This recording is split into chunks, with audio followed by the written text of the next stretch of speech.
This is part 8 of Angular CRUD tutorial. In this video, we'll discuss working with a checkbox control, how to have a checkbox checked by default, and finally, how to disable a checkbox. So here's what we want to do. On our create employee form, we want to include this is active checkbox.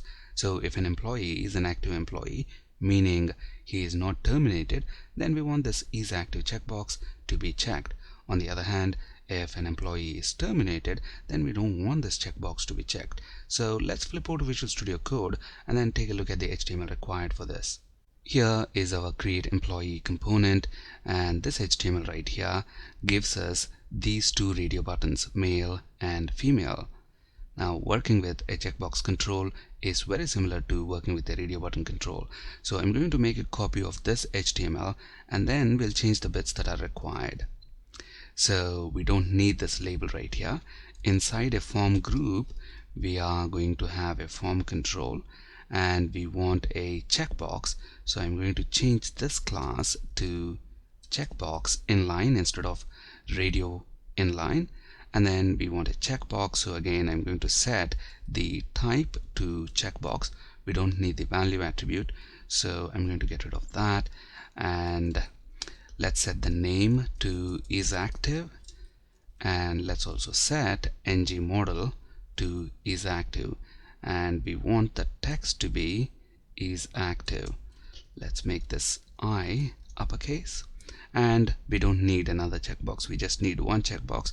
So I'm going to remove this female radio button from here. Alright, so this piece of HTML is going to give us this is active checkbox. So let's save our changes and then take a look at the browser. Notice we have our is active checkbox right here, and look at the Angular generated form model. It's an empty object at the moment. Now when I check this checkbox, notice is active property is captured by our Angular auto generated form model, and at the moment its value is true. If we uncheck it, it changes to false as expected. Now when we click this save button, we want this is active property to be logged to the console. So let's click the save button.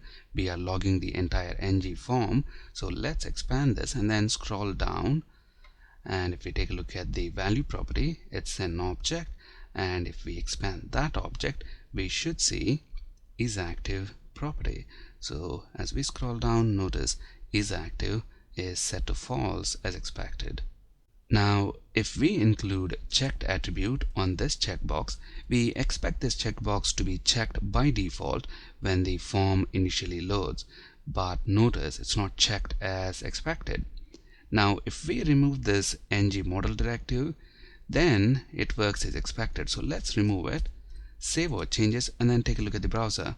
Notice now the is active checkbox is checked as expected. Now we use this ng model directive in Angular for two-way data binding. So the moment we put this ng model directive back in place, this checked attribute is not going to work as expected. So if we take another look at the browser, notice again this checkbox is not checked.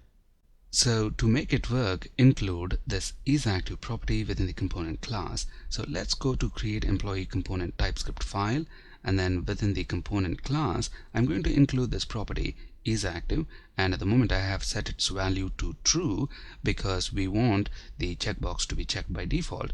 If you don't want it to be checked, set this property to false. Notice now the checkbox is checked as expected.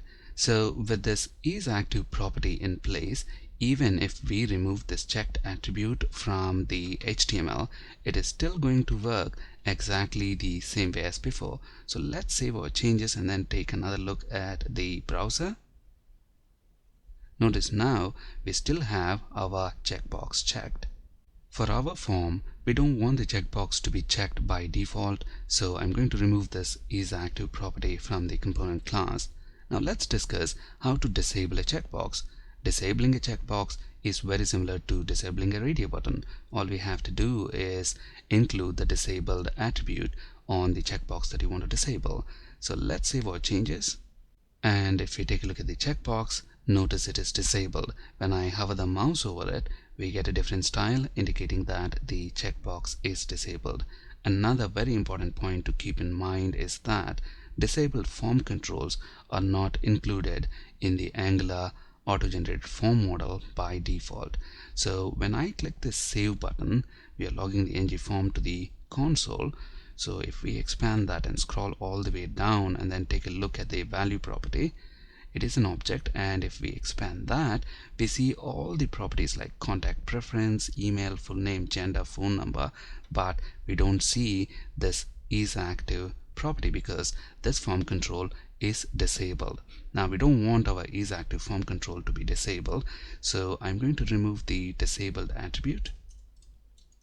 Notice now we don't have our is active checkbox disabled, and at this point let's click the save button and then see if we have the is active property logged to the console along with the other properties, because at the moment is active checkbox is not disabled, so we expect its corresponding property to be logged within the console.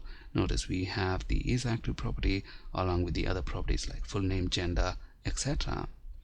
And on the slide right here, we have the HTML required to get this is active checkbox. Thank you for listening and have a great day.